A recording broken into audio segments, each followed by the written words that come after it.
Dapat itong mga hinayupak na ito na pumirma sila doon sa BICAM report na ito na may mga blankong items. Sino ang naglagay ng numbers o ng figures ng amount doon sa mga blanko na yun? Sino sagot nyo? Eh di si Lisa Tanas, dahil yan ang presidente ninyo na hindi nyo naman inelect.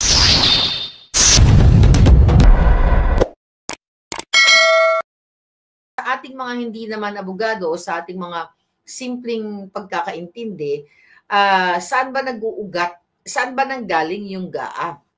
Okay? Eh galing nga doon sa resulta doon sa bicameral. Pamaya isa-isahin natin kung paano ba alam naman natin na itong buwaka ng Inang Marcos Jr. na ito, matagal na dapat itong nakapantay ang paa niya dahil addictus beneficus. Dapat na nakabartolina yan eh. Sa ginawa niyang pagnanakaw, simula pa nung magulang niya hanggang sa ngayon, hanggang sa kaduluduluhan ng hininga nila, ay ang nilalamo nila, 10 ng pamilya nila at ng kanilang mga kaapu-apuhan ay nakaw sa bayan. Sa kaduluduluhan, pati lahat itong pamilyang itong Araneta, Marcos, Romualdez, Tambaloslos ko, lahat ng mga hayop kayo sa Congress, mga jutang genemis kayo, hindi pa kayo kunin ng lupa, alam naman ninyo na mga kawatan kayong lahat. Okay? Lahat ng kawatan. Kung hindi ka kawatan, di exempted ka. Okay? Ngayon, mga kababayan, daan muna tayo sa basic. Alright? So, sa ating mga simpleng mga mamamayan, di ba? Kailangan malaman natin kung paano ba pinoproseso ang budget ng Pilipinas ng buong pangkalahatan. So ito ay nanggagaling nga ito sa executive branch na kung saan diyan sa appointee ni Bangag diyan sa DBM. 'Di ba? Nanggagaling yung pagpe-prepare nila ng budget sa kada taon. Alright? So since appointee ni Bangag yan, pwede nilang lansihin, pwede nilang dugasin kasi from Bangag ang Office of the President at ang DBM, silang dalawang departamentong yan ang nagpe-preparar sa budget natin for fiscal year. So ngayon mga kababayan, nakakagalit kasi talaga yung mga ginayupak na ito dahil pinipilit tayong dugasin. So, every year may budget. Ngayon, mga kababayan, so hinahanda yan ng Pangulo niyong Bangag at ng DBM kung ano-ano yung mga pangangailangan o kung ano ang, sinasubmit nila yan sa Congress, lower and upper house nga, para magpag-usapan nila o yung tinatawag nilang deliberation. So ngayon, di ba, bawat ahensya propose sila ng kanilang budget sa kanilang mga departamento sa kada taon o every fiscal year. So ngayon kaya nga may pinapakinggan natin sa Congress, sa lower and upper house kung paano nila dinidepensa itong budget na ito sa kanilang departamento. So ang may punot dulo niyan, okay? Ang nagsasubmit niyan ay ang Office of the President. Okay? At syempre, yung DBM nga. At yes, mga palangga, cute daw ng background, sabi ni Bagat. And ang tinatawag dito na naririnig ninyo na NEP or National Expenditure Program. Ngayon mga palangga, yung mga detalyadong eklabush na budget, na mga gastusin sa bawat departamento, yun ay sinusumite. Ngayon, doon nga sa mga crocodile, sa mga jutang genemes, diyan sa Congress. Ngayon, anong ginagawa ng mga hinayupak na yan?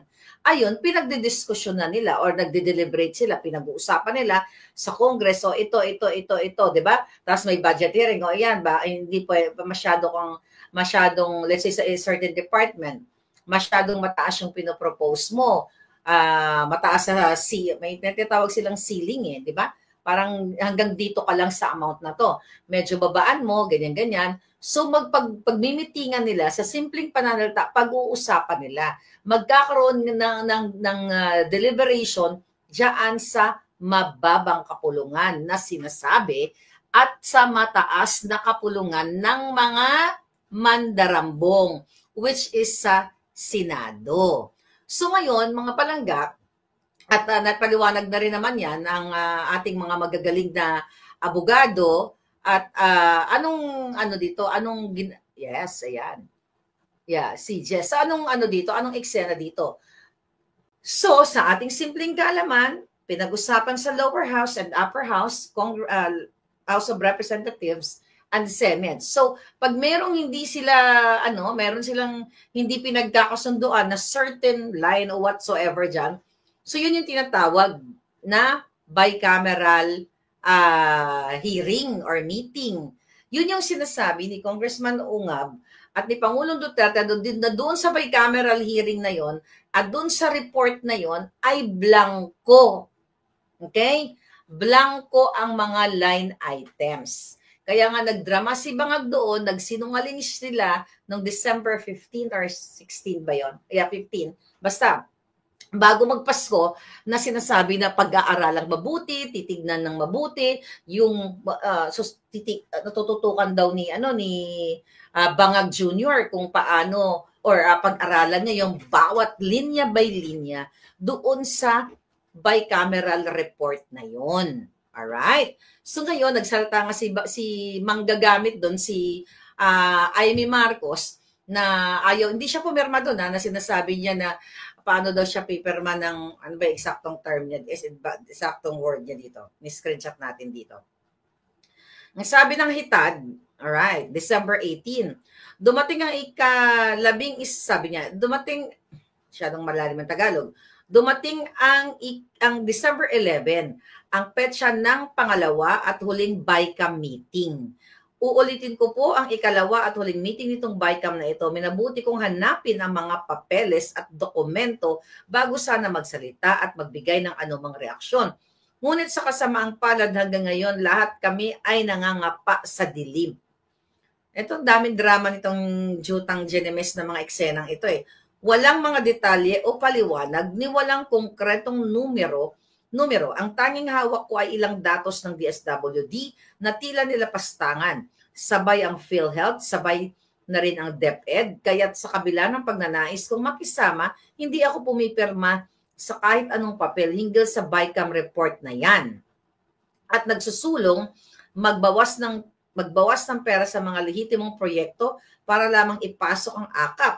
Lakihan ng labis-labis ang MAIP at pagpiestahan ang DPWH. Paano naman ako pipirma sa blankong kulang-kulang na papel? So ito'y confirmation actually dun sa statement, sa revelation or expose ni Congressman Ungab at ni Pangulong Duterte. Sabi ni Amy Marcos, sa hindi ba lamang dahilan ni wala akong natanggap na kahit anong tugon.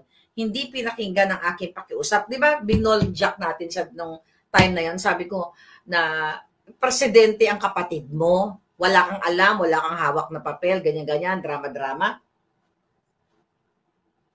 Ngayon, mga palangga, alam na natin na itong pamilyang ito, puro kaletsihan, puro kasinungalingan. Now, ito ang eksena ngayon. Okay? Hindi sinagot ng mga nakapirmang mga Jutang Genemes. Okay? Nasa na yon? Ng mga senador na. Sino ba yung mga nakapirma doon? For sure, ang iba sa inyo, alam nyo na kung sino yung mga pumirma doon, di ba? Andun tingnan lang natin para sa kapayapaan ng bayan. Alright, so ito ang, buti nakabalik na yung TikTok ko ha. Okay, go. Okay, here we go again. Okay, sino bang pumirma dito na mga hitad? Tandaan nyo itong mga pumirma, mga pangalan na ito sa bicameral report. Okay, dito sa bicameral report, ang pumirma ay si Grace po, si Cynthia Villar, si Win Gatchalian, itong Jutang Genemes na nag-file sa akin ng Casey Elizalde ko, okay, nakawatan, ayan, si Dong Gonzales, yung J.G. Suarez, ito yung mga huwad committee, mga tuwad committee, mga huwad na dapat ipakain sa buhaya, yung mga Jutang Genemes na yan. Si Dalipe, si Asidre, si Neptali Gonzales. Okay, sino-sino pa? Kasama dito si, sino to mga to? Joe Boy Aquino, ang bantot ng pangalan. Joe Boy, si Bonggalon o Bonggalon, itong si Akop, ayan, kilala niyo man yung hinayupak na yan, si Madrona, si Libanan, o si Senator Tolentino, si Jinggoy Estrada, at Jinggoy Estrada, si Escudero syempre, at itong si Joel Villanueva, si Zubiri, at si Mark Villar. Okay, I hope wala akong nakaligtaan, ano. So ngayon palangga, yan yung sinasabi ng Pangulo at sinasabi ninyo at ng mga magagaling na abogado na dapat managot itong mga hinayupak na ito na pumirma sila doon sa bycam report na ito na may mga blankong items. Ako nga ang pagkakaintindi ko dito, no, sa simpleng pagkakaunawa natin, na itong report na ito yung grounds, di ba sinabi natin kagabi?